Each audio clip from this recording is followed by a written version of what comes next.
जी बिस्मिल्लाहिर्रहमानिर्रहीम अस्सलामु अलैकुम रहमतुल्लाहि व बरकातुहू। मेरा नाम है डॉक्टर मोहम्मद मुज़म्मिल हसन। एक नए सेशन के साथ आपकी खिदमत में हाज़िर हैं जी। सेशन के आगाज़ से पहले एक हदीस पाक का मफ़हूम है जी, आपकी खिदमत में पेश करना चाहता हूँ। आप सल्लल्लाहु अलैहि वसल्लम ने इरशाद फरमाया कि अपने बीमारों का इलाज सदक़े के ज़रिए किया करो। ये हमारे एक दोस्त हैं जी, यूट्यूब पे हमें वॉच करते हैं, उन्होंने कल मुझे ये हदीस मेरे तक पहुँचाई। फिर हमारे अपने मुफ्ती साहब हैं जी, मैंने उनसे भी पूछा, उन्होंने कहा जी ऐसी रवायत मौजूद है। तो सबसे गुजारिश है जी कि एक तो सदका करें जी, सदका बलाओं को टालता है। और अब तो हमारे पास हदीस पाक जो है वो आपको पता है जी कि हमारा तो ईमान है इस चीज़ पे। तो मैं रिक्वेस्ट करूँगा सारे पाकिस्तान में जितने फार्मर्स भी है, सदका करें, सिद्क़े दिल से करें, छोटी अमाउंट करें। आपको पता है अल्लाह के यहाँ क्वांटिटी या मिकदार नहीं देखी जाती, यहाँ पे खुलूस नीयत जो है वो देखी जाती है।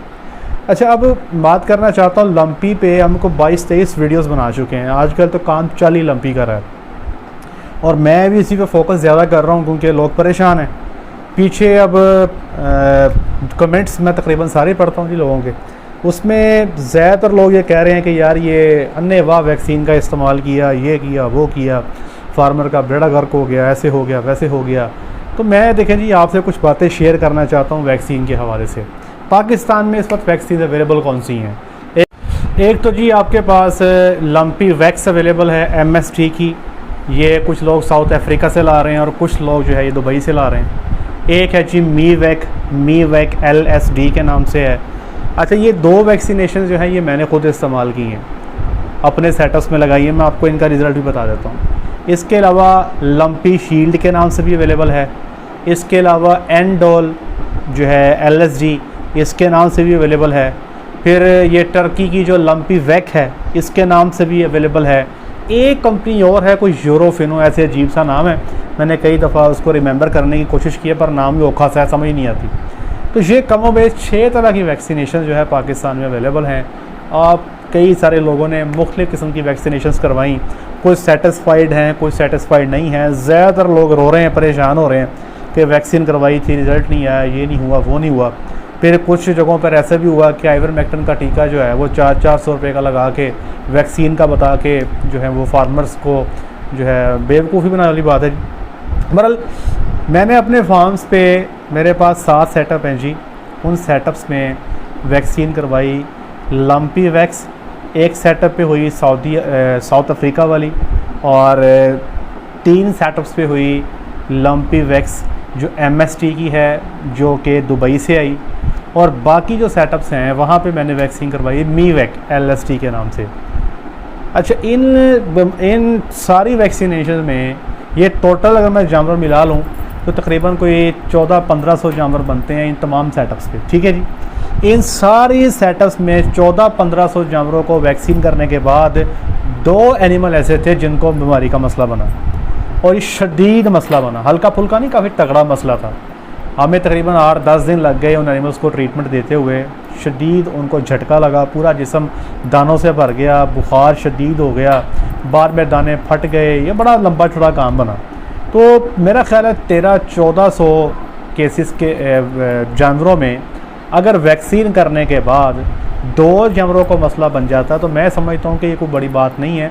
और वैक्सीन करने के ठीक 1.5 हफ्ते के अंदर ये जो 2 केसेस हैं ये हमारे पास आए हैं। अच्छा, वैक्सीन को किए को जब 21 दिन का दौरानिया गुजर गया तो इन तमाम सेटअप्स में किसी जगह पे भी एक भी बीमारी नहीं आई।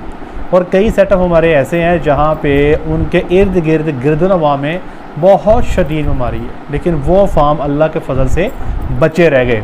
इसी तरह ये आउटब्रेक जब पहली दफ़ा नेशनल डेयरी कराची में आई थी, उन्होंने भी ये बात बताई है कि वैक्सीन करने के बाद जो पहले 21 दिन थे उसमें कुछ केसेस रिपोर्ट हुए हैं, लेकिन 21 दिन के बाद एनिमल्स को बीमारी नहीं आई। अब प्रॉब्लम क्या है? क्यों डॉक्टर मुज़म्मिल के फार्मों पे वैक्सीन करने के बाद बीमारी नहीं आती और आप में से ज़्यादातर लोग ऐसे हैं जो वैक्सीन भी कर लेते हैं लेकिन बीमारी जो है वो जान नहीं छोड़ती? देखिए यहाँ पे जो वैक्सीन की क्वालिटी है भाई, इसका बहुत बड़ा मसला है।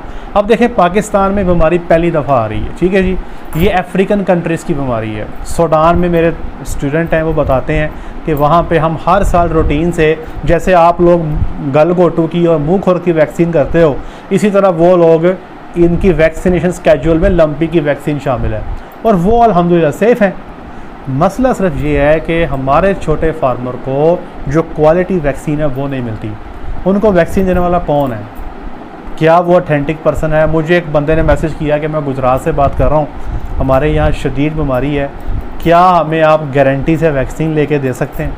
एक हमारे दोस्त हैं जी बुरे वाला से हैं, वो मुझे कह रहे हैं जी कि मुझे वैक्सीन चाहिए, मेरे पास जो जानवर हैं वो बड़े महंगे हैं, 10-10 लाख का एक जानवर है, कुर्बानी पे वो निकालते हैं। वो कहते हैं कि पैसे भरने को मैं तैयार हूँ, पर चीज़ एक नंबर और गारंटी वाली होनी चाहिए। अब मसला ये है कि जहाँ तक है ताल्लुक़ गारंटी का, अब आप कैसे गारंटी ले सकते हैं? अब मैं क्या करता हूँ या आपको क्या करना चाहिए, जब भी वैक्सीन ख़रीदें डायरेक्ट कंपनी से ख़रीदें।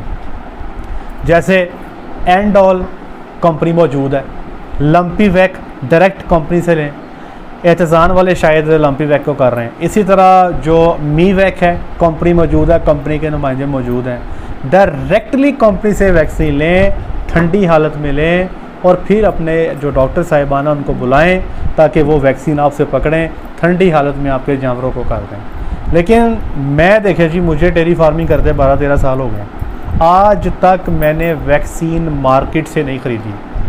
बंदे पाए जो मर्ज़ी जितने मर्ज़ी कस्में खाते रहें कि हमारी कोल्ड चेन ऐसे है, ये है, वो है, नहीं। अच्छा मैं आपको एक और बात बताता हूँ, शुगर की बात सुनिएगा। एक दफ़ा जी वैक्सीन मंगवाई मैंने, डायरेक्ट बंदे से मंगवाई, डायरेक्ट कंपनी से।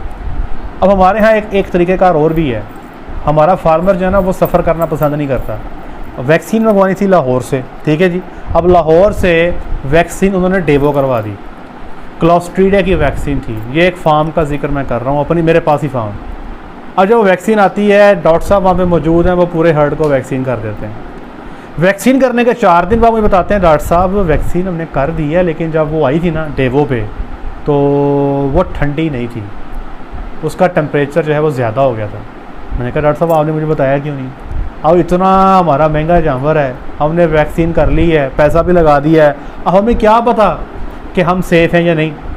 बहरहाल जी अल्लाह तवक्कल छोड़ दिया।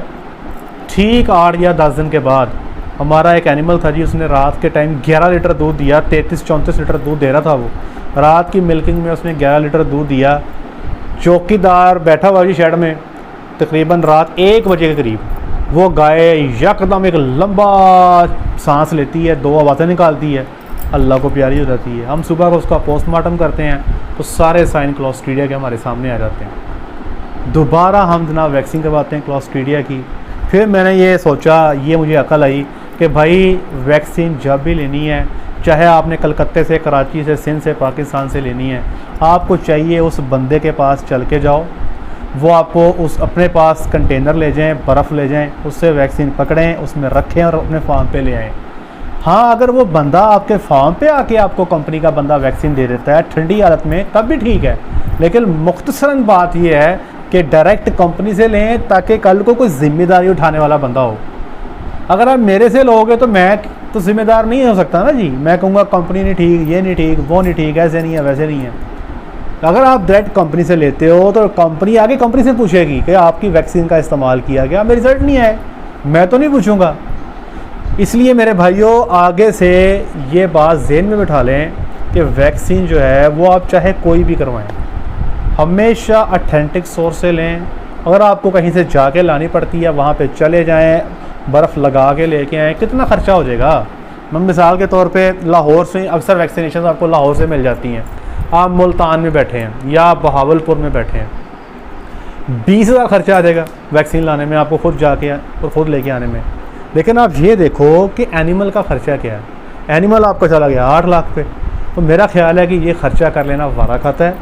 अब आप देखें कि लोग कह रहे हैं वैक्सीन ने काम नहीं किया, ये हो गया, वो हो गया, मैं कैसे मान लूँ यार। देखें ना, अल्हम्दुलिल्लाह अल्लाह के फजल से हमने वैक्सीन करवाई, हमारे इर्द गिर्द इलाकों में ठीक ठाक मसला था, लेकिन अल्लाह के फजल से हमारे सारे जानवर जो हैं वो ठीक हैं, महफूज हैं। बेशक अल्लाह की ज़ात ही महफूज रखने वाली है। तो अगर आपके पास कंपनी के नुमाइंदों का नंबर नहीं है आप मुझसे रब्ता करें। जिस कंपनी के नुमाइंदे का नंबर आपको चाहिए होगा हम कोशिश करेंगे आपको वो अवेलेबल करके दें। मैंने बहुत सारे लोगों को ये मीवैक LSD का जो इनके कंपनी के बंदे हैं उनका नंबर दिया। मैंने बहुत सारे लोगों को लंपी वैक्स जो करवा रहे हैं उनका नंबर दिया। मैंने कई सारे लोगों को नंबर दिया है इसका, ये जो एंडोल LSD है, डायरेक्ट फार्मर से एक कंपनी से रब्ता करें। इसी तरह मूक और क्लॉस्ट्रीडिया और बाकी वैक्सीनेशन भी ऐसे ही हैं। अगर आपके इलाके में कोई ऐसा बंदा मौजूद नहीं है तो आप डायरेक्ट कंपनी से रब्ता, इसमें एक फ़ायदा भी होगा, अगर आप डायरेक्ट कंपनी से लेते हो तो आपको सस्ती भी मिलेगी। देखिए ना, अगर मैं एक डीलर हूँ, मैं कंपनी से चीज़ लेके अपने पास अपनी शॉप पे रख लेता हूँ तो मैं उस पर मार्जिन रख के आपको कोई चीज़ दूँगा, आखिर मैंने कारोबार करना है। जब आप डायरेक्ट कंपनी से लेते हो तो आपको चीज़ों में मार्जिन मिल जाता है, छूट मिल जाती है। तो मेरे भाइयों इस चीज़ पे फोकस करें। देखें, हमने आगे निकलना है, हमने एक स्टेप आगे चलना है। जो काम दुनिया ने प्रूव कर दिए हैं, साबित कर दिए हैं, हमें उनको साबित करने की ज़रूरत नहीं है।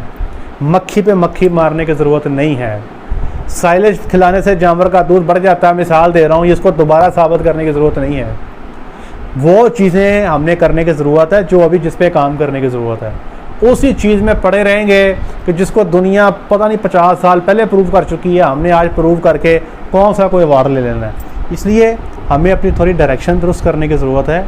इसमें फॉल्ट कहीं पे भी है उसको छोड़ दें। फॉल्ट मेरे एंड पे है, मैं डॉक्टर हूँ, मैंने आपको क्वालिटी वैक्सीन नहीं दी। फॉल्ट आपके एंड पे है, आपने वक्त पर नहीं लगवाई, या आपने ख्याल नहीं किया, आपने डेबो से मंगवा ली, या किसी के एंड पे भी है। उस सब को छोड़ दें, वे फॉरवर्ड देखें क्या है, आगे कैसे चलना है। आगे चलना है, अपने आप को, अपने जानवरों को महफूज रखना है, तो टाइम पर स्टेप लेने पड़ेंगे, टाइम पे चीज़ों को मैनेज करना पड़ेगा। अदरवाइज़ ये बेज़ुबान है जी जानवर जो हैं, इनकी तकलीफ़ को हमें समझना चाहिए। उम्मीद करता हूँ कि आप डेफिनेटली इस सेशन में से जो आप मॉरल है जो आपको सिखाना चाहता हूँ, वो आपने स्टोरी जो है, मॉरल जो लेसन है वो ले चुके होंगे। आज के लिए इतना ही। अपना ख्याल रखें, दुआ में याद रखें, 5 वक्त की नमाज़ अदा करें। अस्सलामु अलैकुम।